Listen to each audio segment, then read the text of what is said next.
अगर मैं यीशु को स्वीकार कर लूं, तो मेरे परिवार का क्या होगा? क्या यह अपने परिवार के खिलाफ जाना होगा? क्या यह अपनी संस्कृति से विद्रोह होगा? उत्तर बहुत साफ है, नहीं। यीशु किसी देश का नहीं है। वो न अमेरिकी है, न भारतीय, न किसी राजनीतिक विचारधारा का प्रतिनिधि। यीशु एक यहूदी थे, जिन्होंने दावा किया कि वे केवल एक गुरु नहीं, बल्कि देहधारी परमेश्वर है। उन्होंने क्रूस पर कोई प्रतीकात्मक मृत्यु नहीं मरी। उन्होंने हमारे पापों का दंड अपने ऊपर लिया, ताकि हम परमेश्वर से फिर से जुड़ सके। 3 दिन बाद वो मृतकों में से जी उठे। यह विश्वास परिवार या संस्कृति के खिलाफ नहीं है, ये सत्य के प्रति समर्पण है। जब परिवार की बात आती है, तो बाइबल यह नहीं कहती कि उनसे लड़ो। ये कहती है, उनसे प्रेम करो, उनके लिए प्रार्थना करो और जबरदस्ती कुछ मत थोपो। सत्य कभी दबाव से स्वीकार नहीं किया जाता।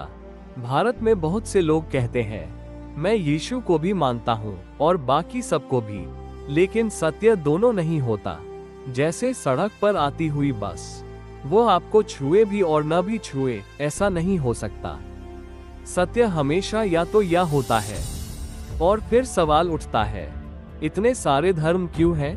क्योंकि इंसान ईश्वर को जानना चाहता है। हर संस्कृति में किसी न किसी रूप में धर्म है। जैसे प्यास इस बात का प्रमाण है कि पानी है, वैसे ही ईश्वर की खोज इस बात का प्रमाण है कि हमें ईश्वर को जानने के लिए ही बनाया गया है। लेकिन हर संस्कृति में अच्छाई भी है और बुराई भी, क्योंकि हर इंसान टूट चुका है। इसलिए सवाल यह नहीं है कौन सा धर्म पुराना है, सवाल ये है कौन सत्य है। और जब आप मत्ती, मरकुस, लूका और यूहन्ना पढ़ते हैं, तो आप पाते हैं कि यीशु भरोसे के योग्य है। अब अंतिम प्रश्न, जो लोग कभी यीशु का नाम नहीं सुन पाए, उनका क्या? परमेश्वर किसी के साथ अन्याय नहीं करता। वो हमें उस आधार पर नहीं परखेगा जो हमने कभी जाना ही नहीं।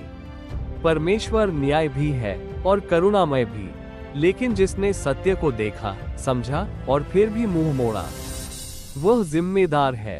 इसलिए आज सवाल यही है, क्या मैं यीशु को सत्य मानने को तैयार हूँ? परिवार के विरुद्ध नहीं, संस्कृति के विरुद्ध नहीं, बल्कि सत्य के पक्ष में। और फिर सवाल उठता है, इतने सारे धर्म क्यों हैं? क्योंकि इंसान ईश्वर को जानना चाहता है। हर संस्कृति में किसी न किसी रूप में धर्म है। जैसे प्यास इस बात का प्रमाण है कि पानी है, वैसे ही ईश्वर की खोज इस बात का प्रमाण है कि हमें ईश्वर को जानने के लिए ही बनाया गया है।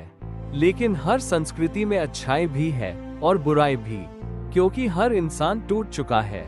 इसलिए सवाल यह नहीं है कौन सा धर्म पुराना है, सवाल ये है कौन सत्य है।